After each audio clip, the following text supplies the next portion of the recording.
प्रशासकीय चौकशीची थट्टा करण्यात आली असून समाज मंदिरावरील क्रॉस हटवून पुरावे नष्ट करण्याचा प्रयत्न केल्याचं हिंदू राष्ट्र सेना आणि हिंदू जनजागृती समितीने उघड केलं। सोलापूर महानगरपालिका प्रशासनाकडून बापूजी नगर येथील समाज मंदिराच्या बेकायदेशीर वापराबाबत चौकशी सुरू असतानाच संबंधित जीजस गॉस्पेल सोसायटीकडून अत्यंत संतापजनक प्रकार घडला आहे।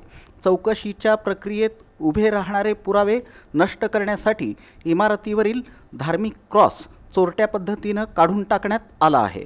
या गंभीर घटनेची तातडीने दखल घेऊन संबंधित इस्मांवर फौजदारी गुन्हा दाखल करावा अशी आग्रही मागणी हिंदू राष्ट्र सेना आणि हिंदू जनजागृती समितीच्या वतीने करण्यात आली आहे। याबाबत अधिक माहिती देताना हिंदू राष्ट्र सेनेचे सोलापूर शहर प्रमुख रवी सिद्धराम गोणे आणि हिंदू जनजागृती समितीचे राजन बुणगे यांनी सांगितलं की बापूजी नगर येथील ज्या वास्तूचा वापर समाज मंदिर म्हणून होणं अपेक्षित होतं तिथं नियमबाह्यपणे चर्च चालवलं जात असल्याचा पुरावा म्हणून इमारतीवर एक मोठा धार्मिक क्रॉस होता।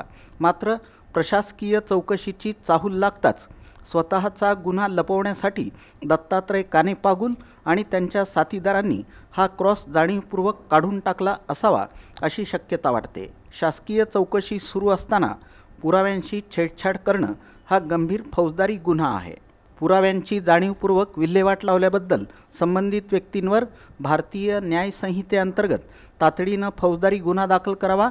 महानगरपालिका अधिकारी आणि पोलिसांनी तात्काळ घटनास्थळी जाऊन पंचनामा करावा आणि वास्तू सील करावी। चौकशी पूर्ण होईपर्यंत या वास्तूत कोणताही बदल किंवा बांधकाम करण्यास सक्त मनाई करावी।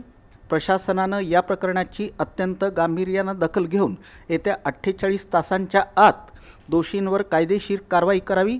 जर प्रशासन या प्रकाराकडे दुर्लक्ष करणार असेल तर हिंदू जनजागृती समिती, हिंदू राष्ट्र सेना आणि स्थानिक नागरिकांच्या वतीनं तीव्र लोकशाही मार्गानं आंदोलन छेडलं जाईल असा इशारा रवी गोणे यांनी दिला। या प्रकरणी पुरावा म्हणून क्रॉस काढण्यापूर्वीची आणि नंतरची छायाचित्रे प्रशासनाकडे सादर करण्यात आली असून यापुढे होणारा कोणताही गैरप्रकार खपवून घेतला जाणार नाही असंही स्पष्ट करण्यात आलं आहे।